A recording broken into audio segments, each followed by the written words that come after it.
Hello and welcome to the show. Apologies before we begin because it's that time of the year and the munchkins are home in case you hear any noise bleeding in through the background.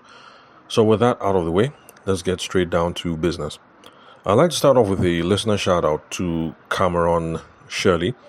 Really interesting name because, Cameron is male, but the only Shirleys I know are female. So, I wanted to ask him about that during our conversation, but I forgot about that. So Cameron Shirley is not really a podcast listener, but is someone who has admired my work around personal branding and the podcast. I mean, at least how he sees it. And so he reached out so that we could chop it up concerning personal branding because he is also into business development, but for a telecoms firm, a telecoms internet company in the US of A. And so I'd like to say, Cameron Shirley, thank you very much for reaching out, even though you're not a habitual listener. But still, it's nice to put a face to those people in other parts of the world. Half my listenership base so far seems to be American.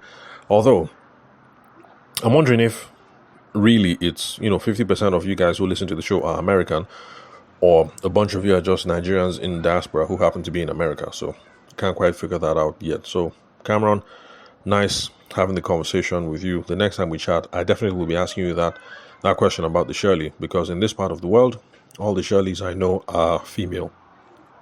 So, he reached out on LinkedIn, and we had a LinkedIn meeting. In fact, for me, that was one of the most notable things about the meeting, because so far, in doing this whole work from home, remote work, blah blah blah thing that we're currently going through right now, I'm used to Google Meet. In fact, I prefer Google Meet. Some people seem to be Zoom people. Some organizations, like every time we're planning a project with the British Council, that's on the media side, photography and video and live streaming and all that. They seem to be a Teams organization. And let's see what else. So I'm used to all those things flying around there. And I did know that LinkedIn has this audio meeting capability and video meeting capability.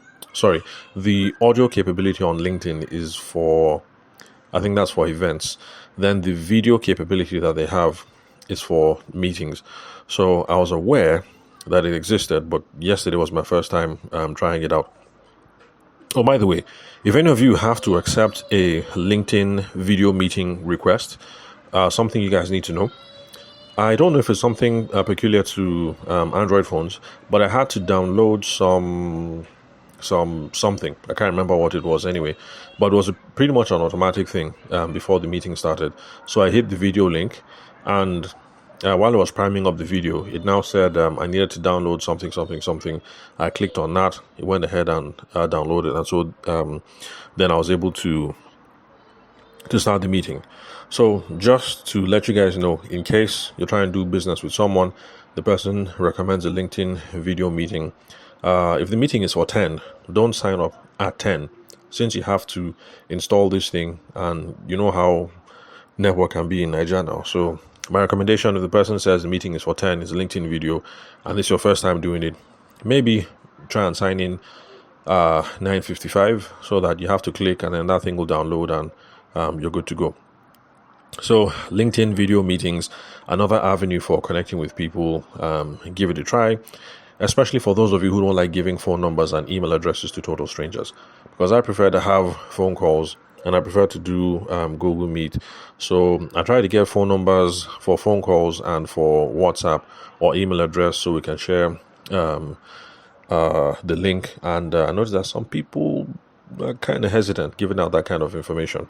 So now you have more things that you can add to your arsenal. If you're chatting with the person on LinkedIn and you feel like a face-to-face or a voice-to-voice or whatever will get the conversation moving, now you can just say, oh, since we're both online right now, how about we have a LinkedIn meeting instead? If you just look to the bottom right of your screen right now, you see the icon. All one of us has to do is to tap the icon and we're good to go. Okay, so even though the listener shout out is out of the way with Cameron Shirley, still I wanted to tell you guys about the discussion that we had, because there were a bunch of stuff that I think a whole host of us should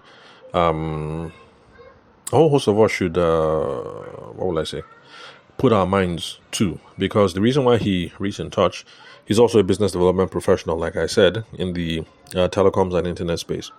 But the reason why he reached out was because he wanted to discuss personal branding because of all the activity that he's been seeing, not just the podcast, but my stuff on LinkedIn and all of that.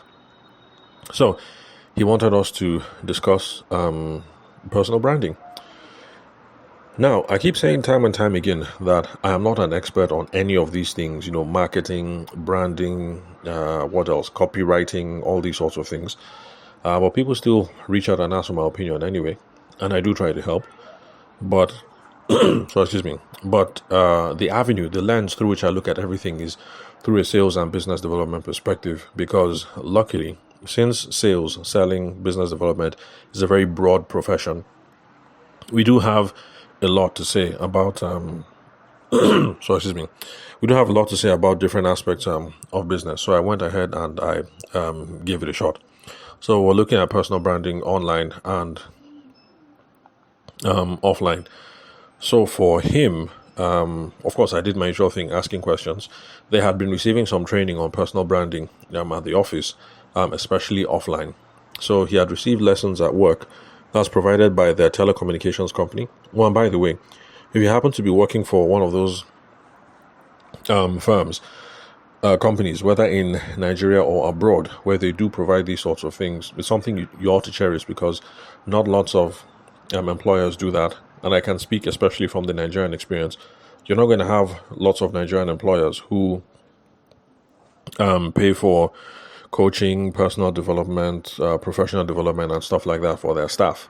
So when I do get called in by companies here in Nigeria to do stuff, train members of the sales team and things like that, it's something that I point out. Like, look, you guys are already here. Whether you want it or not, this thing has already been paid for. You might as well take advantage of this opportunity, because once you leave this organization, whether you leave on your own terms, whether you get kicked out, chances are the next Nigerian employer is not going to give a hoot about how you learn on the job and how you're developed and stuff like that. So for Nigerian employers who bring specialists like us in to handle these sorts of things, I'd like to say kudos to you guys. I know sometimes it can be a bitter, what will I say? Some of you think you receive bitter lessons at the end of the day, because you bring in your staff, you get someone like me to train the staff receive the training, they hang around for 6 months, a year, and then they leave. And yes, it does seem like it's unfair, but unfortunately, it's just one of those things that we have to live with. But then again, this is something you ought to consider.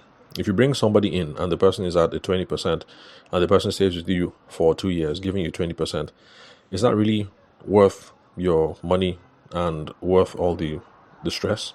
But if you bring somebody in at 20%, you bring me in to handle trainings, and you're able to boost the person up to a 50%, even if the person stays at 50% for 1 year and then the person leaves, arguably you have received the return in your investment, because at least you got somebody functioning at 50% for 6 months or a year, instead of having somebody stay with you at 20% for the same amount of time. So yeah, it's rough when people take this training and leave, but I still think it's worth it. There's a business case that can be made. And also, I think we shouldn't pay attention to the people who leave. I think we should be paying attention to the people who stay, because there's even added benefits from that, because these people who remain with the organization with the benefit of this training, they help to inform the culture, and they also help to raise the level of what's that thing called? They influence the culture, and then there's also knock-on effects, because they also get to train people in these philosophies and things like that, people who come afterwards. Okay, so let's get back to what me and Cameron Shirley talked about, or is it Cameron Shirley and I? I've never quite figured it out. So let's see. Where were we? Okay, personal branding. He's received some training in the office. Yes, the training that they received was mostly offline. So how to build a brand offline, what to do when you're out, live networking, those sorts of things.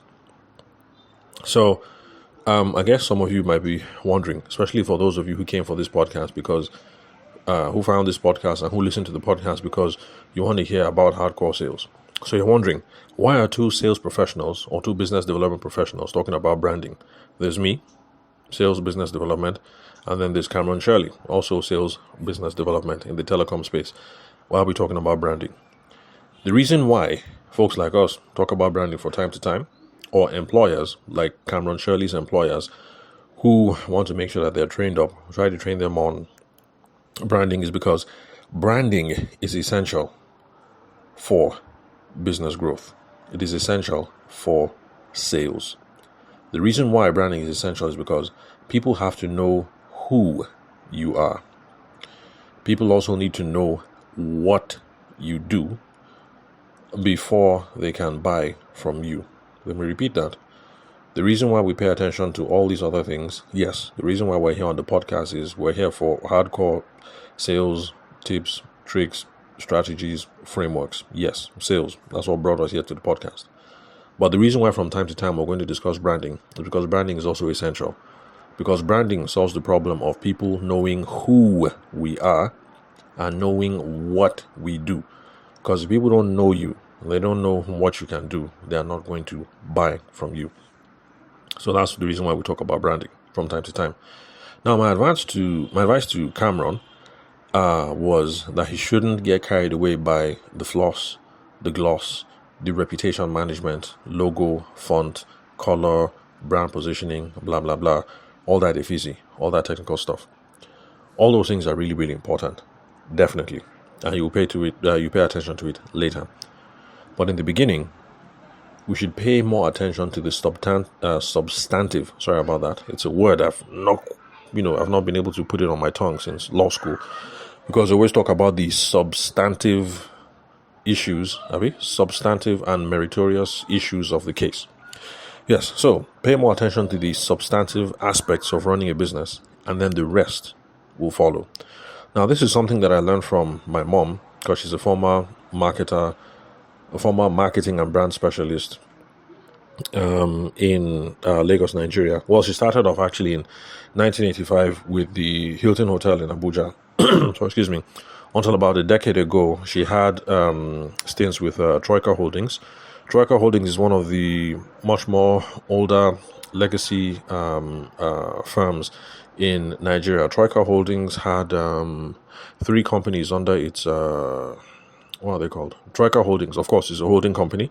And then Troika is like the parent company. Then the children companies, if I can put it that way, or the subsidiaries, I think that's the proper way of calling them, were MC&A. That's Marketing, Communications and Advertising. The office used to be out at Maryland. I'm not sure. Maryland in Lagos. I'm not sure where they are now. So there was MC&A, Marketing, Communications and Advertising, which was the the advertising firm, obviously. Then there was the Quadrant.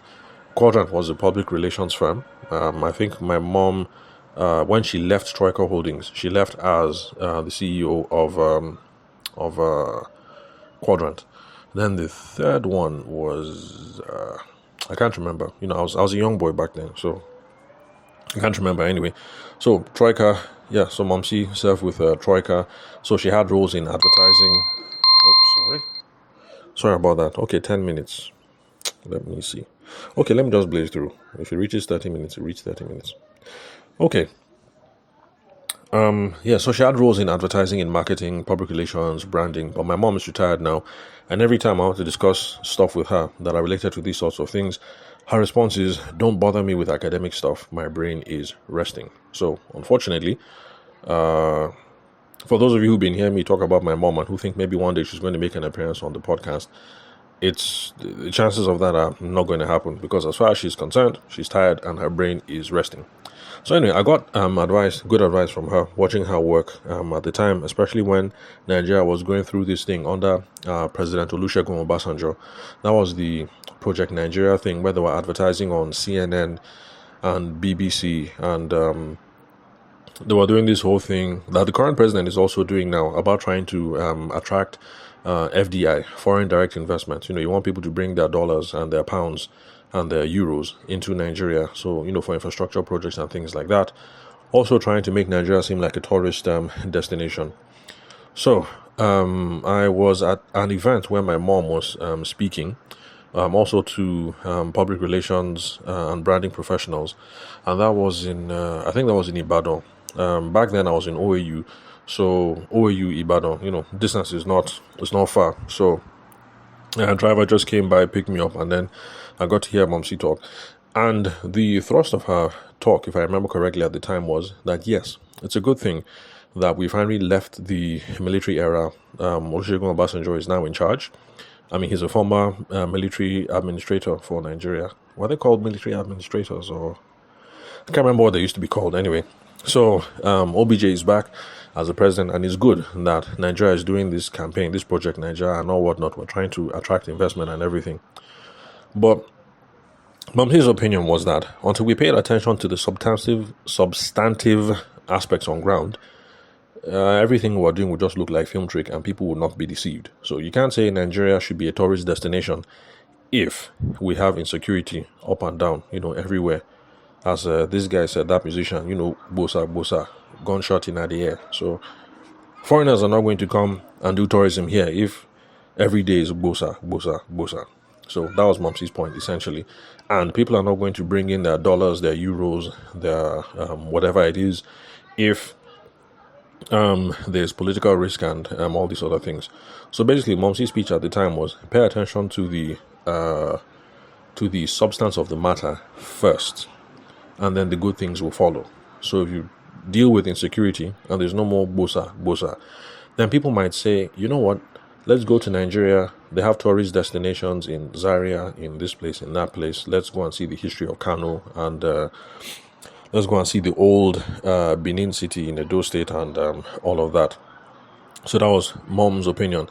Take care of bosa, and then tourism will come into Nigeria. Take care of political risk and all these other things, and then inflows of FDI, foreign direct investments, will flow. So, summary, that's exactly what I told the chap, that we have substantive, sorry, forgive me, I'm sure my law professors, if any of them are listening in, they'll be angry, like, this guy, you still can't pronounce this word. Okay. Anyway, so that was my whole gist to the guy. Pay attention to the substance. Everything else will follow.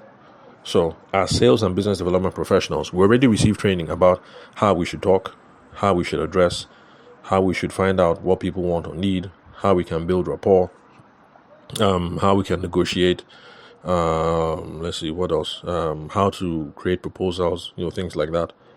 So, if we just pay attention to every single thing that our teachers teach us, and we do it accordingly, a good brand will follow from all that. Because you show up, you talk on point, you dress on point, you do needs analysis on point, you figure out problems on point, you create solutions on point, you negotiate on point, your proposals on point, your customer relationship skills on point. You see what I'm talking about? If everything is on point, your brand will also be on point. So let's just pay attention to all the things that our teachers and our coaches teach us, and so I will advise you guys accordingly. So just stick to good professional practice that your teacher is teaching you, or that your employer is teaching you. Over time, the reputation will follow you, and that is the beginning of a personal brand. Of course, the definition of brand that I'm using in this case is very limited, and I'm thinking of brand as what people think about you when you're not in the room. So, brand meaning reputation. Now, of course, for those of you who are MBAs or you studied BizAdmin, in Unilag or whatever school, you will say, bros, your definition of brand is too limited. And yes, I will agree. Now, my definition of brand is limited, but for now, I'm sticking with a definition that people can easily understand and follow me. Later on, we can discuss more robust definitions of what a brand is, or whether there is such a thing as a personal brand. Okay. So, so that was my number one advice to him. Then, number two, I told him that this whole thing of personal brand online is, since the conception of brand that we're looking at is what people think about you when you're not in the room, what people say behind your back, then what people associate with you. So then managing online brand now becomes a matter of what you talk about what you post about, what you share about, what you repost about will be the beginning of what people now associate with you. So, if you're worried about online brand, or you want to be particular about your online brand, you have to be particular about what are you talking about online. What are you posting online? And that will in turn create associations. When people think of some things, they'll think of you. So, for those of you who know me live and in the flesh, you know about my dry sense of humor and the dad jokes that I crack, and also my off-color sexual jokes and stuff like that. Now, there's a time when I used to share all that stuff on my WhatsApp, and yeah, it was really popular, sharing things like that on my socials, because people like all that kind of stuff. But then one day I had to give myself brain, like, look, I am not trying to be a comedian, so it profiteth me not to keep on sharing these kinds of things online. So I stopped doing it, so that I wouldn't wake up and then one day people would be like, you're the joke guy, or oh, you're that sense of humor guy, or oh, you're that guy that cracks jokes, but what do you do, by the way? So I stopped doing that. So it's the same thing. If you want people to associate you with something, start talking about that thing, start posting about that thing, reposting about that thing, sharing about that thing, whatever, and that will be the beginnings of your online brand. But I told Cameron, some folks want to wait until they become the specialist, and I think that's a problem. Maybe in the old days you had to be, but now I don't think you should wait, because figuring out the time to start will be difficult. So let's say I wanted to learn everything about sales and business development before I started the podcast. Arguably, would I be doing the podcast now? Some folks will say, no, you're not qualified because you have picked up sales and business development on the go, and you are self-taught on some couple of things. You didn't go to school, you didn't write a thesis, your professor didn't certify you. So you can see how it's kind of a slippery, a sliding scale, like where are we going to start? So what folks like Gary Vaynerchuk advises is, you just use a strategy of documenting and talking about things as you learn. People will see the specialty and the skills that you are acquiring, and they will go to you accordingly for that. And then, of course, folks like Gary Vaynerchuk, who else?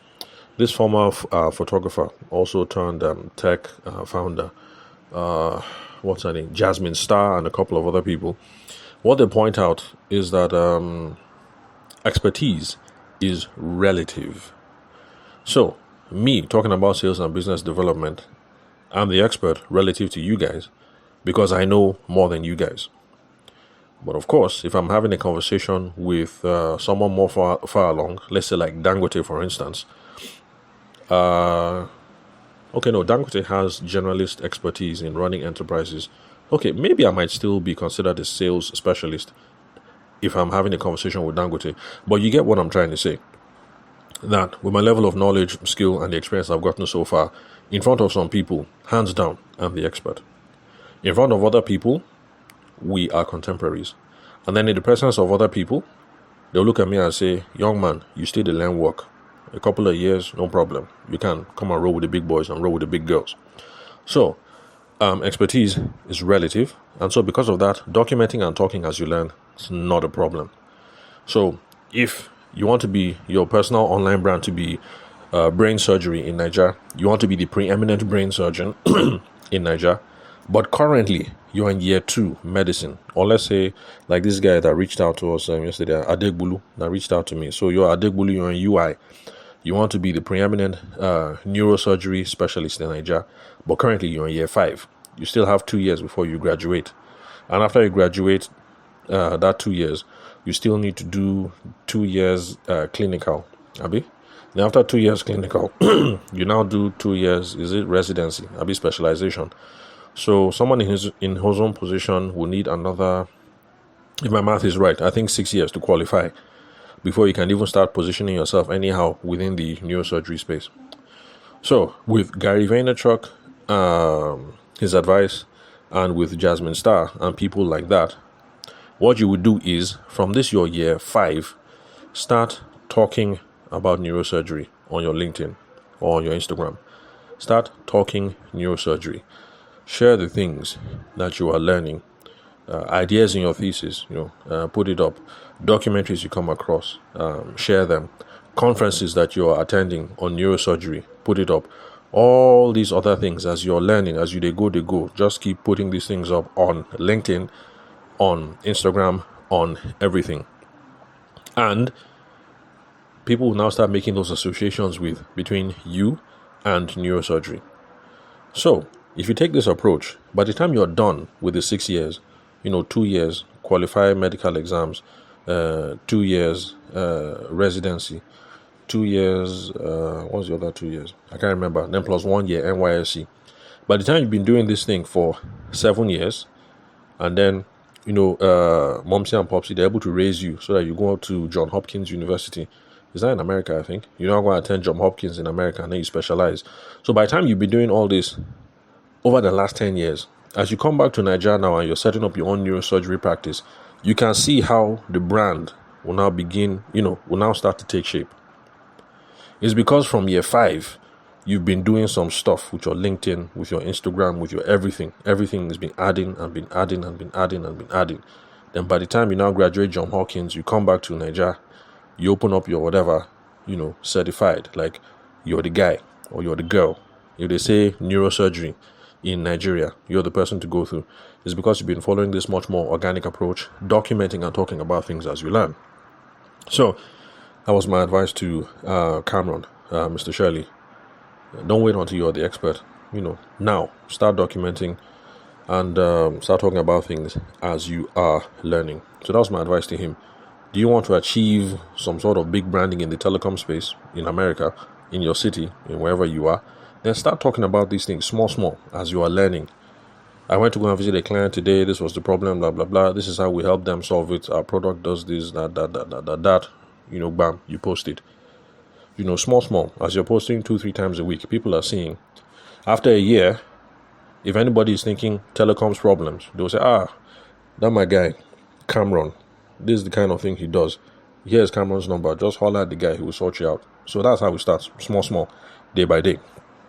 Then he had questions on how to be much more personable online, because he has noticed, me too have also noticed, much to my dismay, that people on LinkedIn are now talking about personal stuff because they're trying to be more likable. Okay, well, I don't know what their intentions are. Some people say it has the effect of making you much more personable and likable. So people are talking about stuff on LinkedIn. So much to my, what's that word? Is it chagrin or whatever? To my disapproval, people are talking about weight on LinkedIn. Before I was 130 kilograms, I did this, that, I did that diet. Now I'm 80 kilograms, to God be the glory. People are talking about marriage. People are talking about parenting. People are talking about personal difficulties and blah, blah, blah. And yes, I admit, it does make people more relatable. It makes people more personable. And I admit, it definitely does cause people to stop.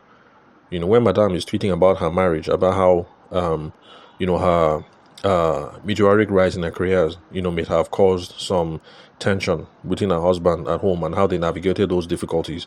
I'm a young man and I have a wife. We're both building careers. So definitely, if I see that kind of thing, yeah, me too, I'll read now. So let me see what Madame has to say. Oh, okay, so Madame and her husband, they're having these quarrels too. The same sort of quarrels that me and my wife have. Okay. So yeah, people do stop, people do read, makes you more personable. But in my own opinion, I stay away from that, and I try not to milk personal issues for business growth or career growth, and I told him not to. And to be honest, I was listening to Honest Bunch one day, and there was this guy. I can't remember his name anyway, but he was talking to Nedu Azobia and a bunch of them, and they were talking about something. And the person said that, look, we were in our own house. You're the one that now use your own 2 left leg, and you posted about your husband and your marriage and everything. Now that we are commenting, you're saying that we should keep quiet and respect your privacy. Which kind of privacy? I was minding my business. You're the one that now went to go and put your husband out there, and you're saying that I should keep quiet and I should not comment. So these are some of the dynamics that I think we should stay away from, because I don't want to put my marriage on blast on LinkedIn, and then people will now start having opinions and I'll be getting angry. I'm the one who put it out there. So why will I now start be vexing? Because I'm the one who actually put it out there to begin with. So these are some of the difficulties where I say please, all these things about weight, relationship with your children, work-life balance, marriage, proposal, personal difficulties, I'm dealing with this, spiritual evolution. I beg, just leave all that stuff for now. My own opinion, sure. But of course, if you disagree with me, you want to be more personable online, I will beg you, be personal, but leave your marriage out of it. If you're a woman, don't talk about your husband. If you're a man, don't talk about you and your wife issues. Definitely, in my own opinion, leave your children out of it. People putting up photos of their children. My son just graduated, everything, blah, blah, blah. I really think that there's security issues involved in these sorts of things. You put up your son's graduation. So if I'm an internet fraudster, and I'll know your son's name. If I troll you long enough, I'll know when your children were born. I know the date of graduation, and I know the school that he went to, stuff like that. I'm beginning to get enough data to build a profile on who your son or who your daughter is. So in my own opinion, please, marriage, leave your spouse out of it. Children, leave your kids out of it. Let's see what else. Okay, in my own opinion, another reason why there's no need to even rope all these personal issues in is because as you're talking about these things that you're learning on a day-to-day, normal, as in things about your life will come up anyway. Just like how I've been gisting with you guys, and I told you people about where I'm getting my ideas about branding from. So, that is where, all these things start to pop up. About Momsi and her career in marketing and public relations, or my dad and his career in journalism in radio and television, or my wife in legal and the government regulator. So you see, these things already just flow as it is, just from the normal level of you sharing content anyway. And that's enough to make you more personable. So I really don't think you should go out of your way to start talking about these sorts of things. But anyway, let me not over stress, because for those people who keep tweeting and posting their children, I don't think there's anything I'll say here on the podcast that will change their minds. But I did point out one thing. The choice of medium that you use can make you be more personable and might reinforce your brand. Because there are some psychological benefits that accrue to video and TV and audio, radio, that makes people feel as if they know you more. In other words, what I'm trying to say, if you're doing blog posts and pictures, people might not feel you as if you're doing video, video and audio. Now, why this happens, there are different psychological concepts different psychological conflicts at play. There's this thing called parasocial interaction. And a parasocial interaction is this one-sided thing that happens where, like you're just doing your thing. But because you're on the media, just like when I was a boy, there was this guy, Sonny Olize. Yeah, Sonny Olize was on NTA. It was Sunday Tonic. Was it Sunday Jump Up? Maybe Sunday Tonic or something. He had this show that will come on after the NTA News, and they'll be talking about stuff going on in Nigeria. And he had a real nice sense of humor. To be honest, since I was a boy, I didn't understand 90% of the jokes that he was cracking, but he seemed like he was a real nice guy, like a real friendly guy. And so there was one time they were doing something in NTA, and Sonny Olize came through, and me and my siblings were ecstatic, like, Uncle Sonny, Uncle Sonny, Uncle Sonny, Uncle Sonny. And Uncle Sonny must have been like, who are these kids? Where did these munchkins come from? Like, I know you not. But of course, he was a nice guy, smiling with us and everything. Like, oh, hello, how are you? How is school? Blah, blah, blah. So for my siblings, we felt like we knew the guy because we see him every Sunday. And now he's here, like, hey, Uncle Sonny, and everybody was happy. But for Uncle Sonny, is like, in his mind, is like, who are you? I know you not. Please, the owner of these children, can you come and carry these children, I beg? Let me move on, because I'm going somewhere else. So that's parasocial interactions and parasocial relationships. So these things happen. So there are a bunch of you listening to this podcast now. You've been listening for several months. Because of that, you feel like you know me. You know about my munchkins. You know about wifey. You know about my things I like or things I don't like. You see me in public and you be like, hey, Tavishima, Mr. T, how far now? How you be? And I'll be like, oh yeah, man, I'm cool. What's up? How you and I'll try to flow along. I won't lie. But the truth of the matter is, I don't know you. You feel like you know me, but I don't know you. So that's that parasocial dynamic going on. So I told Cameron that, yeah, these are some dynamics that help. If you're on video and you're on audio, this parasocial thing locks in, as in, it locks in real well. So that's another way that people can feel like they know you. So don't hide behind the keyboard. Put your face out there or put your voice out there. It helps. Then social priming is also part of the dynamic that is going on because people like to make connections. If you keep things conversational, use stories, there's a sense of intimacy that is created. So, like for those of you listening now who are wives, and you hear some of the issues that small quarrels me and my wife have been having, and stuff like that. When you see me, there's some social priming going on. You'll feel like you'll be able to relate to me. Like, okay, you're a knucklehead husband. I'm married to a knucklehead husband. That's already one kind of connection. So social priming, that one too, is there. Then anyway, so those are some of the dynamics that make podcasting, that make audio, and all these things easy to, or easier rather, to grow a brand. So, summary, we've been over 30 minutes. Let me wrap it up. My action plan for Cameron was this, and this is my action plan for you if you are in a similar situation as Cameron Shirley is. I told him, number one, documenting and talking about, that's your strategy. So as you're learning, just they post, they go, just on a day-to-day, just be flowing like that. Don't wait until you're the specialist. For content ideas, I told him, since you particularly want to be personable, and I had to tell him, look, you're an okay chap, as in, you're not bad, clean shaven, looking all, although he had a mullet, and I thought that mullets were, I thought there's only certain kinds of Americans who grow mullets, like people in the, and let me keep quiet, let me not say something that will insult someone. So, but yeah, he looked all right. So I told him, look, video will work for you, mullet, clean shaven. Already, I'm getting a sense of your personality because not everybody is brave enough to be carrying mullet up and down.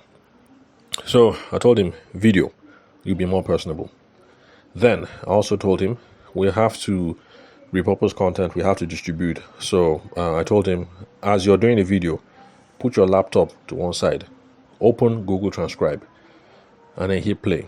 As you're talking into the video, Google Transcribe will now be transcribing everything that you say. So that when you're done, you take this transcription, you will now be able to use that and repurpose into a blog. So on Monday, you do that whole thing. You put the video up on LinkedIn. Bam. You now take the audio transcription on Google Transcribe. You now, play with it small. You now release that on Wednesday. Bam. On LinkedIn. Then, you now take Google Gemini. The reason why I'm advising Google is just because it's free, really. I'm not saying it's the best. If you find ones that are better than that, then yeah, by all means. But I recommend Google products because it's free. If you have an Android phone, it's already there. So, Google Gemini, that's Google's AI product. You'll now be able to take that thing that you dropped on Wednesday and break it into small blog posts. Because you can take one paragraph and then stretch a bigger blog post into it. And that's what you now drop Friday. And you can now drop the remainder for next week, Monday, Wednesday, Friday. So you can see how you record one video, and from that video you get 2 weeks worth of content because you're repurposing and resharing. So that was my advice to him. So you do it like this, it's not a bad way to start. And over the course of a year, 2 years, this thing starts to compound. I also told him that he should not be afraid. In the beginning, nobody's paying attention. When I started my podcast and I put up the first one, I think maybe 3 or 4 people listened to it, and for that I'm grateful. Today we're several thousands above that. But I do know some people who episode 1, 0, nobody listened. As in, even their babe, their girlfriend did not listen, Momsy did not listen, brother did not listen. I know some people who started with 0, episode 1, 0, episode 2, 0, episode 3, 0, maybe episode 7, now 1 or 2. It happens. So I told him that you should not be ashamed, though. You should not be afraid. Now that's just how it is. And from what Gary Vaynerchuk says, and a bunch of other people, even Jasmine Star, in the beginning, nobody's paying attention. They don't know you. I mean, who are you? Especially since in the beginning, you're too shy, you're too afraid, so you're not even repurposing, you're not sharing. So I told him, don't be afraid. Just continue. They will show. Me, I started with, I can't remember what it was, 4 or 7. So my guy started with 0. It's just normal. But bottom line, or one thing I want you guys to take in mind is this. Me and Cameron, we are salespeople, but we're talking branding. The reason why we're talking branding is because branding done right equals to sales. And I want to stress this, please. Excuse me. The whole point of the communicative arts in business is to sell something. There are some people who just cultivate brand for branding's sake. Cultivate brand, you want to blow. There are lots of Nigerians that become big brand, in quote. But because they don't have anything to sell, eventually they fade away. It happens. If you just sit down 5 minutes and think, just think it, you will see that, okay, there was this guy who blew up like 2 years back. Where is he now, self? Zero. Nowhere. Because he had nothing to sell. Don't be cultivating brand for branding's sake. Don't be hyping yourself for hyping's sake. The whole point of communicative arts, marketing, the whole point of marketing is sell something. The whole point of branding is to sell something. The whole point of whatever it is to sell something. So don't get carried away with this whole thing of cultivating hype and cultivating a brand. It's about selling something. Also, another expectation. Don't think that if you create a brand, or if you start trying to create a brand today, that tomorrow you're going to get sales. Branding is a long-term play. So if you're trying to cultivate a brand now, January 2025, let's assume that you're listening to this in January 2025. Don't assume that because you started in January, in February, you're going to start making sales. That's a long-term play. If you're looking for something that will bring in immediate money, we spoke about that yesterday, where we spoke about, either yesterday or the day before, where we spoke about direct response, copywriting and direct response marketing. So if it's your first time listening to the show, all these things about content and branding, like none of that is for you. You want money now. Then listen to yesterday's episode, direct response marketing and copywriting. Those are ideas that you can start executing in January, and hopefully February, March, you start seeing money coming in. So that's it pretty much. Let me just wrap it up here. 40 minutes is too much. So thanks again to everyone who reaches out from the show. You get value directly from the podcast or indirectly. Thank you very much for connecting. Love hearing from you guys. Keep reaching out because I'm trying to know who you guys are. I'm trying to get questions from you guys that will inform the growth of the podcast. Another reason why you guys should reach out now is because right now you can talk to me directly. Right now, I'm not a big brand. When I become a big brand, and when I hammer and I become a big boy, I'm going to become inaccessible. Not because I'm full of myself, but because then my inbox is going to be flooded. And my wife says I spend too much time on my phone already. So for those of you who can, reach out to me now, because in a few years, I will hammer, I'll be a big boy. There'll be too many messages, and I won't be able to hear from you guys. So that's all for today, folks. Connect with me on WhatsApp. The phone number is 080-6466-2140. Country code is +234 for those of you who are not Nigerian. Then also you can connect with me on LinkedIn. My name is Tavishima Ayede. I'm the host of the show. And you can confirm the spelling of my name and the email address from the link where you're currently listening to this episode. Thank you very much for your time and attention. I'll catch you guys at the next episode.